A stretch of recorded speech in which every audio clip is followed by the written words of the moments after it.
Madame la présidente, monsieur le ministre, monsieur le président de la commission, madame la rapporteure et chère Valérie, la proposition de loi que nous allons examiner aujourd'hui vise donc à protéger les mineurs d'un usage dangereux du protoxyde d'azote.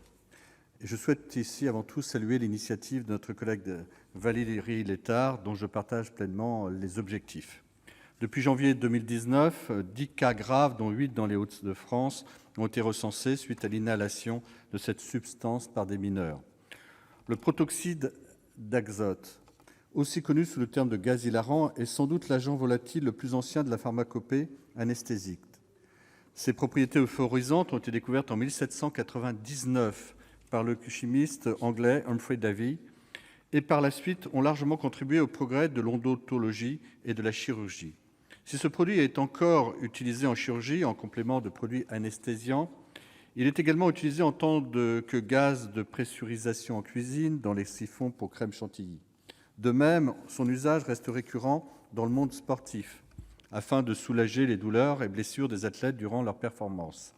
Ce produit peut être acheté pour une somme modique par n'importe qui, en supermarché ou sur Internet.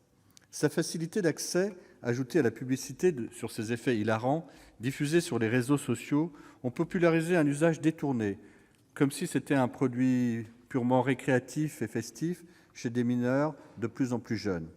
Sa consommation, souvent en groupe, peut aller jusqu'à 200 capsules par jour. Le gaz a une action immédiate et agit en courte durée, provoquant des crises de fou rire et des modifications de perception. Les jeunes consommateurs sont souvent peu conscients des risques qu'ils encourent en inhalant cette substance, notamment les brûlures par le froid, le manque d'oxygène, les irrégularités cardiaques, la confusion mentale. 25 signalements d'effets sanitaires sévères ont été notifiés à l'Agence nationale de sécurité du médicament depuis janvier. Sa consommation chronique provoque des carences en vitamine B12, susceptibles d'entraîner des dommages irréversibles sur le système nerveux central et la moelle épinière. Cela a été rappelé notamment par Valérie Létard. De nombreuses études scientifiques à travers le monde convergent sur les conséquences neurologiques d'un usage sans contrôle par l'inhalation de trop fortes doses. La Grande-Bretagne recense 8 décès par an directement liés à la consommation de cette drogue. Le problème arrive en France, en particulier dans la métropole lilloise, ça a été rappelé. Aussi, fin septembre, le maire de Tourcoing a pris un arrêté municipal pour en interdire l'usage détourné chez les mineurs. Et les villes de Roncq et Neuville-en-Ferrain ont suivi cette initiative, alertées par les familles et de nombreuses capsules vides sur les trottoirs. Il semblerait que certains commerçants vendent directement les capsules contenant cette substance avec les ballons de baudruche qui servent à leur inhalation.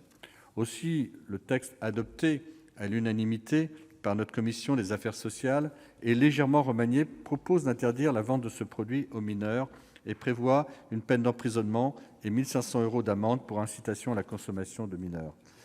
Pour accompagner cette mesure, des campagnes d'information sur les risques de cet usage détourné sont prévues dans les établissements scolaires et les industriels seront tenus d'apposer sur chaque contenant incluant ce produit un pictogramme indiquant l'interdiction de vente aux moins de 18 ans. En effet, toutes les actions de sensibilisation auprès des mineurs, y compris peut-être avec des accompagnants de personnes célèbres, est une bonne chose. Nous soutenons donc l'ensemble de ces dispositions qui vont permettre de protéger les mineurs vulnérables et influençables des risques liés à l'inhalation de protoxyde d'azote en limitant sa banalisation en France. Cette loi s'inscrit dans une volonté plus large du législateur et du gouvernement de contrôler et réglementer les usages détournés des substances commercialisées librement, telles que les solvants, les cols, les médicaments à base de codéine, etc. etc. Merci de votre attention. Merci.